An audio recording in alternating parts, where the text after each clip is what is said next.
When examining and admiring rare watches, I'm sometimes reminded of a famous line in the play by Oscar Wilde, where I believe Lord Darlington asks, "What is a cynic?" A cynic is someone who knows the price of everything, but the value of nothing.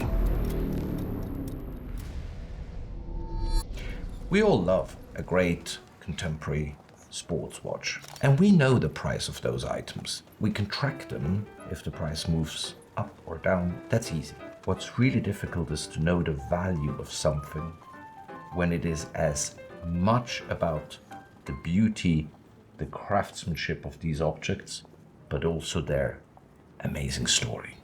Let me introduce you to two timekeepers that we have in our upcoming November 8 and 9 Decade One auction. Objects with absolutely mesmerizing 20th century history. An English pocket watch, a French clock. What have they got in common? They have one incredible first owner in common, and that is no one lesser than the scion of the J.P. Morgan dynasty, J.P. Morgan Jr. His father was already one of the most passionate scholarly collectors the world has ever seen of manuscripts, of art, and of course also watches and clocks. His father had such a big collection, he could fill rooms at the Met, to whom he left a portion of his collection. His son not only inherited the powerhouse, J.P. Morgan, the bank, but also the passion for beautiful objects. And the bank made it a habit to offer a new partner a watch. The watch is, in fact, known as a J.P. Morgan Charles Frodsham. It is a massive open face, minute repeater, split-second chronograph with register and tourbillon. What a combination of complications, you will ask yourself. The watch is in so many ways as typical for an English high-end watch as it could be for the early 20th century.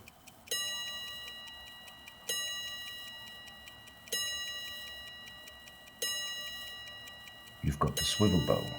You've got a superbly made case with substantial 5-joint hinges. You will admire the Willis dial.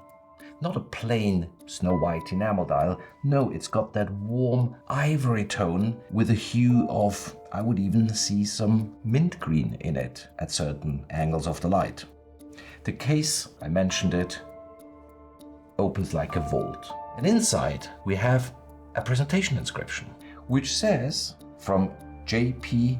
Morgan to Elliot C. Bacon, on the occasion of the joining of the bank as a partner.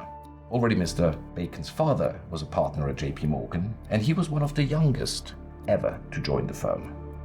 The Nicol-Nielsen ébauche is as good as anything that the world has seen in the early 20th century.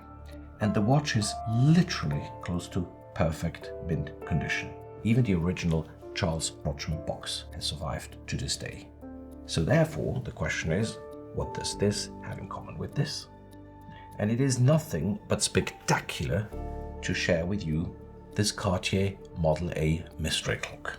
We've heard so much in recent seasons thanks to a unprecedented group of mystery clocks that Phillips has offered around the globe in the last seasons, that it all started in 1913 when Monsieur Coué and Monsieur Cartier decided, let's start making mystery clocks. The first one was a Model A, and the first Model A was sold to J.P. Morgan Jr. We know that through literature, letters by Cartier to Mr. Morgan, and through an auction catalogue decades ago when this clock was sold from the estate of a descendant of J.P. Morgan. And yes, you guessed it. This is the J.P. Morgan Model A.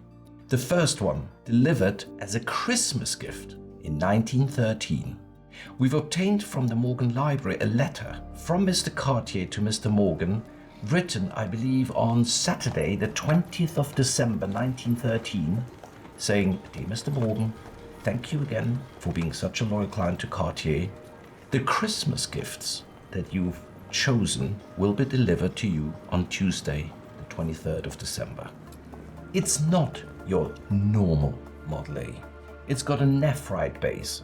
Most of the beautiful, undoubtedly spectacular Model A's have black onyx bases. And if you look at it with the lapis, the cabochons, the sapphires, the enamel, the diamonds, it's in so many ways different from those to follow in the 20s, 30s, and even in the early 40s. If one thinks today that Mystery Clock is a signature of Cartier's production of desk timepieces, that's the one that started it all. Just before World War I, this piece started a 100+ year-long history of Cartier mastering the craft of making mystery clocks.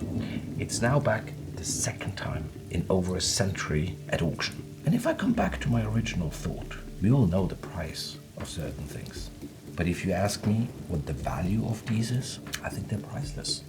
Because for history, for a beautiful story, for uniqueness, for emotion, there cannot be a price tag.